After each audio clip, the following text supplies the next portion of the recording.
everybody. I'm Celia Grossman, naturopath and clinical nutritionist at Naturopath Solutions. Today we're going to talk about IBS, irritable bowel syndrome, and SIBO, small intestinal bacterial overgrowth. These are both gastrointestinal conditions, and IBS is actually the most common gut condition that presents to the doctor these days. There's about 500 million people globally that have this condition, and it's been estimated that up to 50% of people with the condition don't even get diagnosed. So the number is staggering. There's a Rome 4 criteria that is the basis for diagnosis of IBS. There needs to be abdominal pain at least 3 times per month, with an average once per week in the last 3 months. And there needs to be 2 of the following 3. There needs to be an improvement when passing stools, and there needs to be an onset of either change in frequency or appearance of the stool. It's characterized in 3 classes: IBS-D, which is predominantly diarrhea, IBS-C, predominantly constipation, and IBS-M, which is mixed. IBS has a lot to do with dysbiosis. It's got to do with the imbalance of the good and bad bacteria in us. We have 10 times more bacterial cells than human cells, and a staggering 100 times more genetic material that belongs to bacteria than human genetic material. So bacteria are fundamental. Good bacteria are fundamental to us. They help us digest and absorb nutrients. Their main function is to protect us from the bad bacteria, so they're paramount for our immune system. They produce short-chain fatty acids, which have got a lot of functions, including being anti-inflammatory and anti-cancer. They help regulate our feel-good brain chemicals, so there's such a thing as a gut-brain axis. So we need these bacteria, and because of the germ age, we were starting to kill off everything.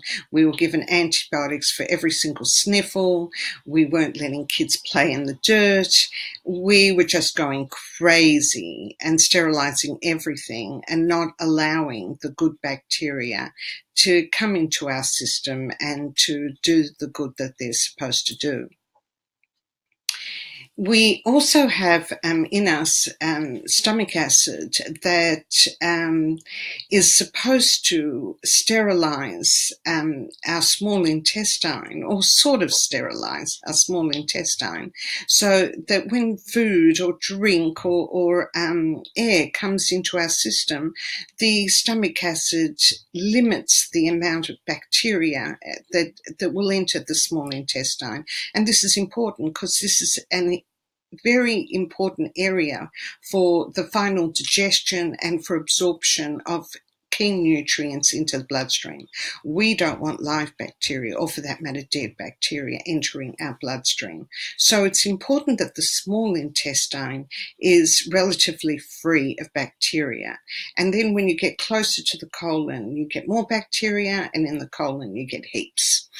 Our stool is predominantly bacteria.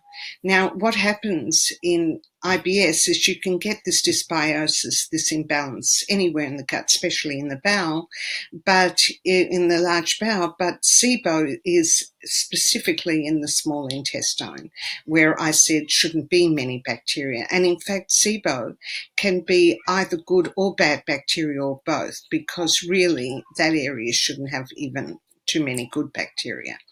And when you're eating lots of carbohydrates, you're just fueling the bacteria because you're giving them food. There are 3 main causes for why SIBO exists. One of them is an alteration in the function of the organs, like perhaps the stomach isn't producing enough stomach acid. And one of the reasons for that, well, you could be elderly, where the amount of stomach acid gets reduced, or perhaps you're having a lot of proton pump inhibitors and histamine blockers because you have gastric reflux and you've been having it for a long time, and you've really reduced the amount of stomach acid that's being secreted. Another reason could be structure of the gut. So there could be adhesions post-surgery or because of Crohn's disease, and this can cause like an obstruction, so the bacteria can't be cleared properly from the small intestine.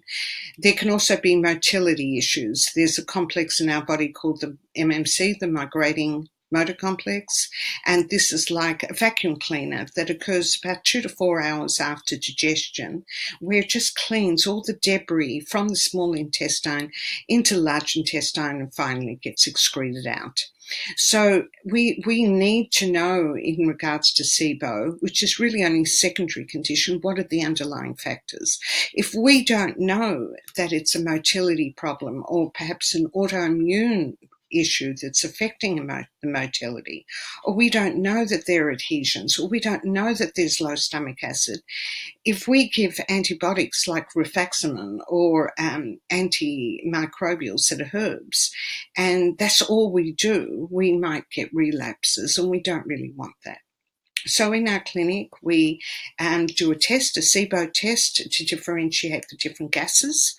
There are, hydrogen-producing bacteria that produce the symptom of diarrhea. There are organisms called archaea and collectively methanogens because they produce methane gas, the most common being Methanobrevibacter smithii, and this causes the symptom of constipation. And then there are also hydrogen sulfide producing bacteria. Unfortunately, these as yet cannot be detected in breath test, but we can deduce from the clinical history and from the other two organisms what's actually happening. So I take these symptoms very, very seriously. I can see the frustration in the patients. I can see that they get upset about having an antidepressant rather than something to help with their symptoms. I know that their symptoms are real. So I'm here to help you if you have these conditions. They're not easy conditions to treat, but together we can persevere and make sure that you have an improved quality of life. Hope to see you in my clinic and hope to see you next time. Thank you for listening. Bye.